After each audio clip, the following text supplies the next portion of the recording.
அனைவருக்கும் வணக்கம்.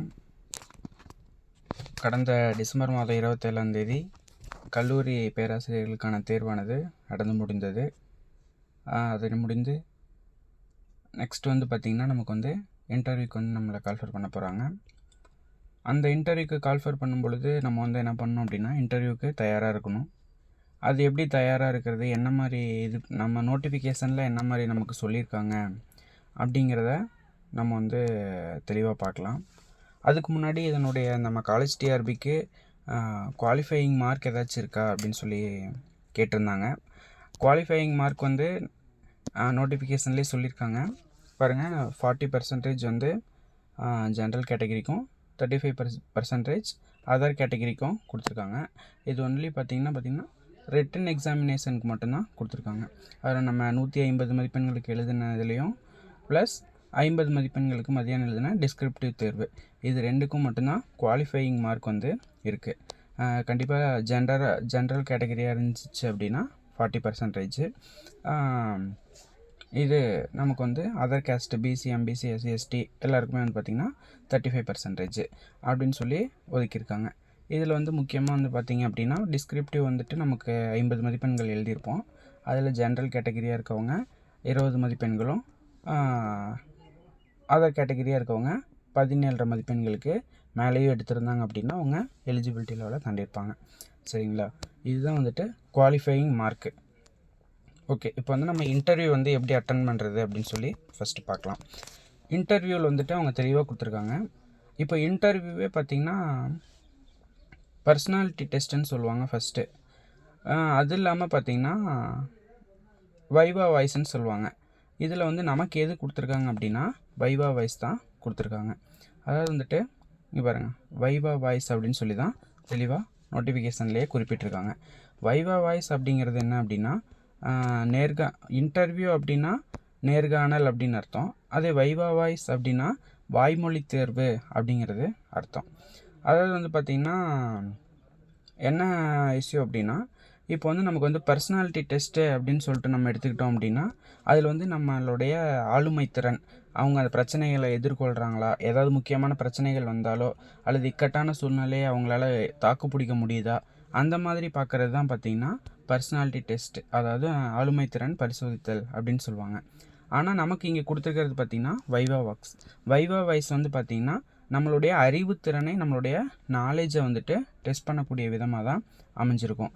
அதுக்கு என்ன பண்ணணும் அப்படின்னா மொத்தம் அவங்க டோட்டலாக பார்த்திங்கன்னா வைவா வாய்ஸ்க்கு 15 மதிப்பெண்கள் நமக்கு கொடுக்குறாங்க. அதுலேயே 5 மதிப்பெண்களாக பிரித்து நமக்கு மொத்தம் 15 மதிப்பெண்களாக கொடுக்குறாங்க. அதில் தெளிவாக கொடுத்துருக்காங்க பாருங்கள். கண்டென்ட்டுக்கு 5 மதிப்பெண், டெலிவரிக்கு 5 மதிப்பெண், லாங்குவேஜுக்கு 5 மதிப்பெண் அப்படின்னு சொல்லி 15 மதிப்பெண்கள் நமக்கு கொடுக்குறாங்க. இப்போ இதை நம்ம எப்படி எடுத்துக்கணும் அப்படின்னா, கண்டென்ட் அப்படிங்கிற பட்சத்தில் அவங்க இந்த கண்டிப்பாக வைவா வாய்ஸ்ன்னு சொல்லியிருக்கிறனால நம்ம நம்மளை உட்கார வச்சு கேள்வி கேட்குறத தாண்டி நம்ம போர்டில் நம்மளை நடத்த சொல்லி அதிலேருந்து கேள்வி தான் கேட்பாங்க அப்படிங்கிறது இந்த வைவா வாய்ஸ் அப்படிங்கிற வார்த்தையின் மூலயமா நமக்கு தெளிவாக தெரியுது. அதனால் நம்ம என்ன பண்ணணும், அவங்களே டாபிக் கொடுப்பாங்களா இல்லை நாமளே ப்ரிப்பேர் பண்ணிட்டு போகணுமா அப்படின்னு கேட்டால் கண்டிப்பாக இது நாமளே ப்ரிப்பேர் பண்ணிட்டு போகக்கூடிய டாப்பிக்காக தான் இருக்கும். அது நம்மளோட ஓன் டாப்பிக்காக தான் இருக்க போகுது. இந்த ஓன் டாப்பிக்கில் பார்த்திங்கன்னா நம்ம ஏதாச்சும் உங்களுடைய சப்ஜெக்டில் உங்களுக்கு ரொம்ப நல்லா தெரிஞ்ச ஒரு 2 டாப்பிக்கை நல்லா ப்ரிப்பேர் பண்ணிக்கோங்க. அதுவும் பார்த்திங்கன்னா அந்த 2ல் நீங்கள் இதுதான் நடத்த போகிறீங்கன்னு சொல்லக்கூடிய ஒரு கான்செப்டை ரொம்ப தெளிவாக, இப்போ ஒரு எடுத்துக்காட்டுக்கு அந்த டாப்பிக்லேருந்து ஒரு கொஸ்டின் நீங்கள் ஒரு இது சொல்லிகிட்ருக்கீங்க ஒரு கண்டென்ட்டில், அந்த நீங்கள் ப்ரிப்பேர் பண்ணதுலேருந்து ஒரு வார்த்தை சொல்கிறீங்கன்னா அதில் இருக்கக்கூடிய ஏதாவது ஒரு வார்த்தையிலேருந்து அது எப்படி வந்தது, அதனுடைய தொடர்புடைய மற்றது ஏதாவது சொல்லுங்கள் அப்படின்னு சொன்னால் கட்டாயமாக அதுவும் நமக்கு சொல்ல தெரிஞ்சிருக்கணும். அது சம்மந்தமாக ஒரு டாபிக் ப்ரிப்பேர் பண்ணுறோம் அப்படின்னா நீங்கள் என்னென்ன சொல்ல போகிறீங்களோ அதில் உள்ளே இருக்கக்கூடிய மற்ற சப்டைட்டில்ஸ் எல்லாமே எலாபரேட்டாக பார்த்து வச்சுக்கோங்க. அது ரொம்ப ரொம்ப முக்கியம். அதுதான் கண்டென்ட்டில் சொல்லியிருக்காங்க. இங்கே பாருங்கள், அந்த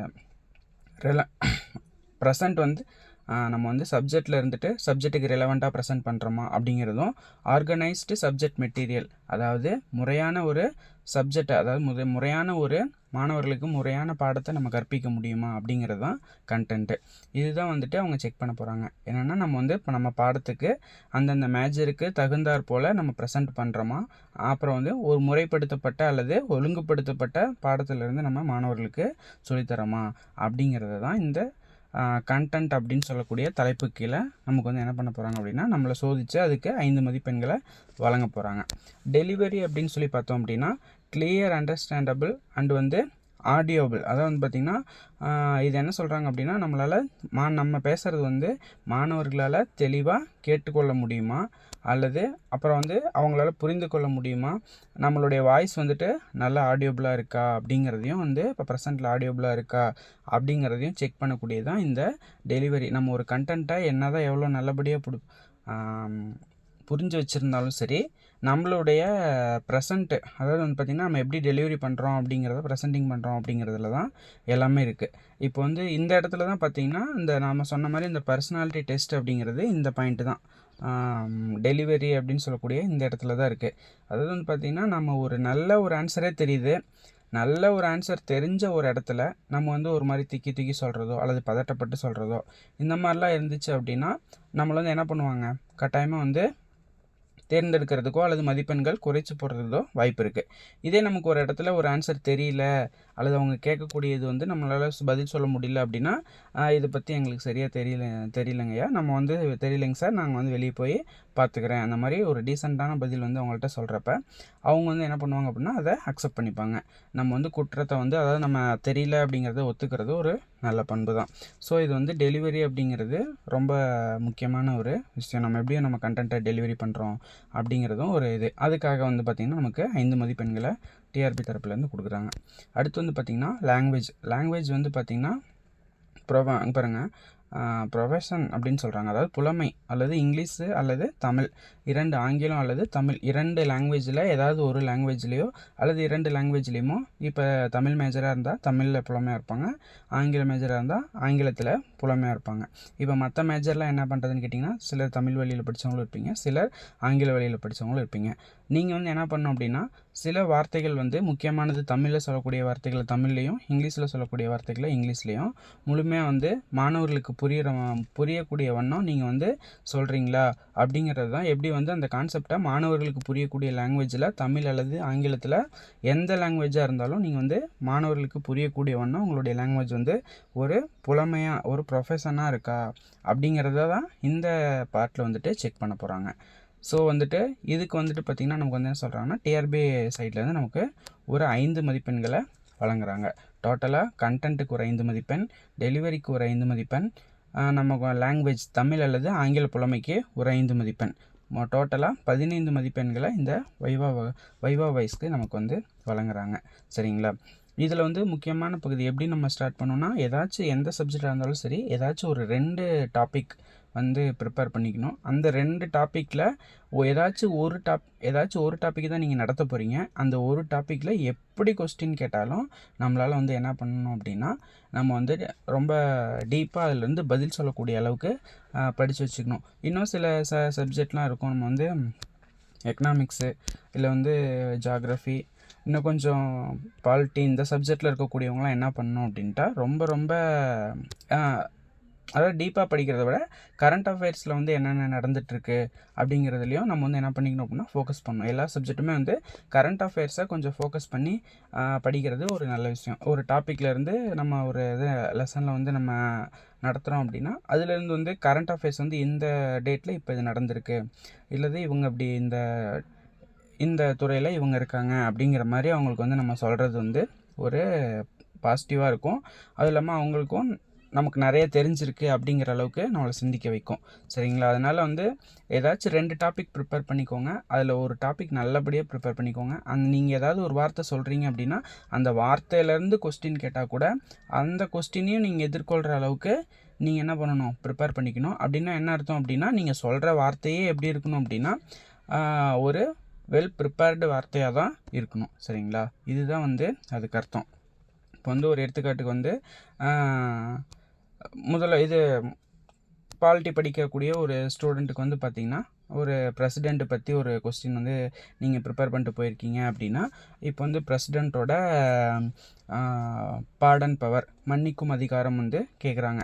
மன்னிக்கும் அதிகாரம் வந்து நீங்கள் சொல்கிறீங்க, நீங்கள் வந்து லெசன் சொல்லிகிட்ருக்கீங்க, நடத்திட்டுருக்கீங்க. அப்போ ஆர்டிக்கல் 72 கீழே பிரசிடெண்ட் வந்து மன்னிக்கக்கூடிய அதிகாரத்தை வந்து இது பண்ணுறாங்க. தூக்கு தண்டனை கைதிகள், அடுத்து வந்து ஆயுள் தண்டனை கைதிகள் அல்லது கர்ப்பமாக இருக்கக்கூடிய கைதிகள் எல்லாம் மன்னிக்கக்கூடிய ஒரு பவர் வந்து இது பிரசிடெண்ட்டுக்கு இருக்குது அப்படின்னு நீங்கள் படிக்கிறப்போ, நெக்ஸ்ட் வந்து ஆட்டோமேட்டிக்காக அவங்களோட கொஸ்டின் எப்படி இருக்கும் அப்படின்னா, அப்போ அதே மாதிரி ஸ்டேட்டில் இருக்கக்கூடிய ஆளுநருக்கு, கவர்னருக்கு வந்துட்டு மன்னிக்கக்கூடிய அதிகாரம் எந்த பகுதியின் கீழே வழங்குறாங்க அப்படிங்கிறப்ப அதனோட ஆர்டிக்கல் நம்பரை நம்ம ஞாபகம் வச்சுக்கணும்.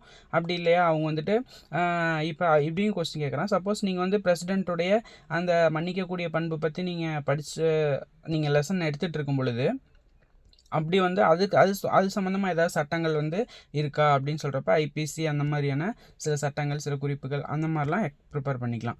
ஸோ அவங்க வந்து எக்ஸ்ட்ரா கொஸ்டின் வந்து எதுலேருந்து கேட்க போகிறாங்க அப்படின்னா, நீங்கள் என்ன நடத்துகிறீங்களோ, நீங்கள் என்ன சொல்கிறீங்களோ அதுலேருந்து தான் கேட்க போகிறாங்க. ஸோ நம்ம நடத்த போகிறத நம்ம வந்து அந்த வைவா வாய்ஸில் நம்ம வந்து இன்டர்வியூவில் நம்ம என்ன சப்ஜெக்ட் ப்ரிப்பேர் பண்ணிட்டு போகிறோமோ அதை ரொம்ப எக்ஸலண்ட்டாக ப்ரிப்பேர் பண்ணிட்டு போகிறது தான் ஒரு சிறப்பாக இருக்கும். சரிங்களா? இந்த பகுதி உங்களுக்கு பயனுள்ளதாக இருக்கும்னு நம்புகிறேன். மேலும் ஏதாவது தகவல் இருந்துச்சுன்னா கீழே கமெண்ட்டில் சொல்லுங்கள். கட்டாயமாக நம்ம அது சம்மந்தமாக தெரியப்படுத்துவோம். நன்றி.